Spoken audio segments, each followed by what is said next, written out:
Hello and welcome to Reset Diaries. Today, exactly a year ago, I released my first episode, and in this 1 year, I released 20 episodes. And although I fall a little bit short on my expectations, I was expecting this number to be 30. Maybe I was over ambitious, I don't know. But anyway, I'm happy with what I've done or what I've accomplished in this 1 year. And thank you so much. Like a huge, huge thanks to each one of you who has been part of my journey in any capacity, in any way, whether you have forwarded my podcast to someone, or you have watched some clip, or you have watched some episode, or you have written back to me, or you have learned something from it. So I'm extremely thankful. Now, why am I here? So I asked some of you over Instagram and some other mediums. I couldn't find out how do I ask it on YouTube. Are there any questions which you would like me to answer to celebrate my first year anniversary? And a lot of you had sent me quite a bunch of questions which I would like to address today. Although a lot of them also said that please do it like a live session so that it's truly authentic. So I'm gonna promise it's not live because I was kind of like, oh my god, what if I do live and nobody's there and I'm just doing it by myself? Then I'm like, okay, never mind, I'll just record it and I won't edit it. I'll just put it as raw as possible. All right, so I'll tell you, I'll be very honest if I even do any minor editing. Okay, so there are a range of questions. I have tried to club them a little bit, but I will answer the top two questions which I've got a lot. So, first is how did I come up with this name, Reset Diaries, and what was the inspiration behind this podcast? So, I'll answer the inspiration first. So, I have been wanting to do podcasts since the year 2019 when podcasts were not even a thing. They were like fairly new, and they were not new, but yeah, it was still very nascent. I used to write in my diaries that I want to start a podcast. In fact, I posted one clip also of my diary on my Instagram. And last year I thought, okay, life is going by. If I don't start it now, I will never do it. So this year I have to lift it off the ground and make it happen. So I really made it as my goal. And yeah, and then I just worked towards it. It was just my long-standing dream or goal that I wanted to do a podcast, and that's what inspired me to start it. Now, about the name and the idea, so I have been ideating upon it that what kind of podcast it can be. I wanted to keep it very easy. Also, interview people who are finding their path, learning things along the way, and what I can learn or we can learn from their journey. So that was very clear. And while I was ideating, I knew that it's more like I want to cover bounce back stories. So with that idea in mind, there were like a lot of these naming things that I were doing. One of the name was like inflection point, and then somebody said it sounds very strategic and very business like. Then there were a lot of names. Actually, now I'm forgetting. There were like this whole iteration of names that I came up with. Finally, I think it was my friend who suggested this name, Reset Diaries, and then I was like, yeah, this is cool, I'm gonna take this name. So yeah, that's how I took this name, Reset Diaries, and that's how I found my inspiration as to why I wanted to do it. Now, next thing is, which a lot of you ask me, how do I identify my topics or my guests? So for this, my rule is very, very simple. I think I'm the audience. So if the story is of interest to me and I like to know more about it and more about how they have achieved what they have achieved, then I pick up based on that. And I also see a lot in the guest. So like if the guests are smart, they can communicate their ideas well. They have good network, because it helps me also drive promotion for my podcast, and they have an interesting story to talk about, which catches my attention, then yes, that's how I pick up. So first, I just started with my first level contacts, and then I started reaching to second level. So then, people would typically introduce me to somebody who they know is interesting or has interesting story. So that's how I find my guests. Now, topics come the second part. when more or less I identify the person, that this is the person I want to talk to. And I believe everybody in their life has like 4 or 5 major resets. So then it becomes challenging for me that which arc of their reset I'm going to cover, because I don't want to make it sound repetitive. So typically I indulge in a discovery call with my guest, and in that discovery call I understand from them about their journey. I start getting some ideas that maybe we can cover this angle of their story. So yeah, that's how I basically craft the narrative around the episode, and then I draft the questions which I want to ask them.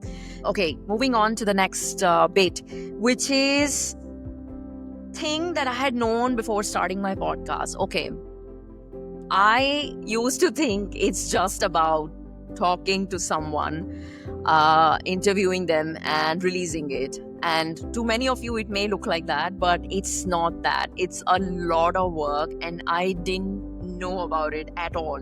It's only once I jumped into it, I discovered that, okay, it's actually like your sales funnel. I have to build a pipeline. I have to identify guests. I have to do a discovery work with them, then I have to finalize a recording date with them, then I have to send questions to them, then I record, then there's like post-production work, then there's like release, then there's like marketing, and then there's like so much editing that goes in making that one episode tight and crisp, and then releasing the shots. So it's a lot of work which I didn't know about, and I have been single-handedly doing all of it all this while. Although now I feel I would like to outsource some bits to somebody so that I can really focus on the creative side of the things. So yeah, I didn't know that podcast is such hard work, but I don't mind it because I enjoy it. So yeah, that doesn't look like work to me. All right, then other question which somebody asked me was,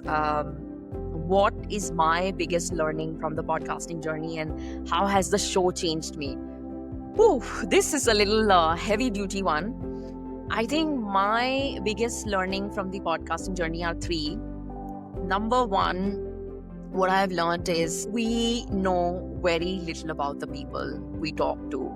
Because when I approach some guests and you feel, oh, they have figured out everything, they are fantastic, everything is sorted in their lives, it's only when you get to know them, you realize that there are a lot of layers, there are a lot of things which we don't know about. And almost everybody is going through some kind of struggle in their lives. And I have learned in this 1 year really is to be kind to people, whoever we meet, whoever we cross our paths with, because we really don't know what's going on in their lives. So I think that's what I have learned, number 1. Number 2, what I have learned is that just do it. Like now I keep thinking that why did I postpone doing this for 5 years? I should have done it much earlier. Maybe I would have been like a very big podcaster by now. I would have started in 2019. So that is my another learning, that if there is a burning desire or a burning dream inside you, just go for it. Put your all in and just do it. I mean, there's no harm in making fool of yourself, trying out. That's my second learning. And my third learning from the podcast is that everything is a lot of hard work. Like, we think content creators are like, their life is very easy, they just have to like dress up and post, or they just have to blabber around something and look pretty and talk. No, it's a lot of hard work. So the third thing that I've realized is that content creation is extremely tough, extremely demanding. Nothing is easy. Content creation is very difficult. And so next time, don't judge any content creator, because they are really doing a lot of hard work. So these are my top three learnings.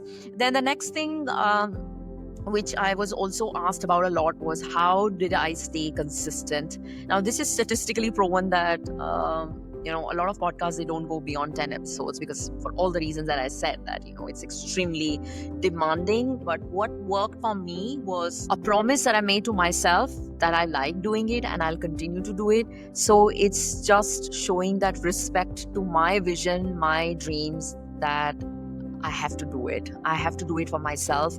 I've had few bumps in the journey, wherein for a month I didn't post anything, but I think more or less I have tried to stay consistent on this path. All right. So, okay, next I talk a little bit about the episodes bit. So people ask me which interview surprised me the most and why. So actually a lot of them, but I'll tell one answer because it was different in a way. Usually when I do the podcast episode, I send a list of questions to my guests beforehand. Now it's like a rough guardrail framework that okay, we will follow like this.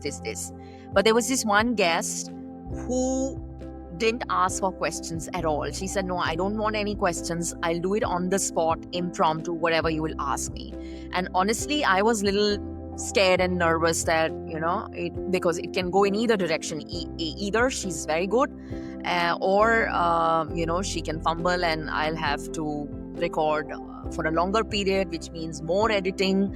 So anyway, so this is this fashion influencer from Singapore, Michelle, and she didn't get any questions beforehand from me.